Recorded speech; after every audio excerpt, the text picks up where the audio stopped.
స్పర్శ ఉంది. ఏమండి నిన్నటి నుంచి చూస్తున్నా మీరు మాటికి చెయ్యి గిల్లుకొని చూసుకుంటున్నారు. ఏమైంది మీకు?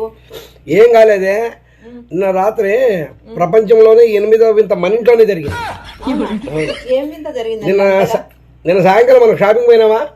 చీర షాప్కి. నీకు చీర కొందామని. నువ్వు మామూలుగా చీర షాప్ లేకపోతే ఒక చీర కొనాలంటే 1000-2000 చీరలు బెరిగి ఆడ వారేసి ఏదో చీర కొనుక్కొస్తావు. నేనేం జరిగింది, స్ట్రైట్కి పోయినాము, ఒక చీర చూసావు, కొనుక్కున్నావు, సర్రని వచ్చేసావు. ఏమిది అనుకున్నా. అదే పెద్ద వింత. ఎందురా ఇదని గిలుక్కుంటా అన్నా. ఇది కళ నిజమా అని గిలుక్కుంటా అన్నా. అక్కడ షాప్ ఓనర్ ఏం పెట్టినాడు బోర్డు చూడలేదా మీరు? ఏం పెట్టినాడు? సిబ్బంది కొరత కారణంగా ఎవరు ఓపెన్ చేసిన చీరలను వాళ్లే మడత పెట్టించి వెళ్ళవలను అని రాసినాడు.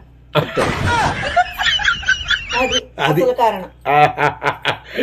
మహానుభావుడు. నువ్వు 1000 ఏళ్ళు ఉండనైనా మాట్లాడు బాగుపడతాడు మొగోడు. మనం మడత పెట్టుకుని వాడు మనల్ని మడత పెట్టేస్తాడు. అంతే. మంచి పని చేస్తున్నావు నాన్న, మంచి పని చేస్తున్నావు.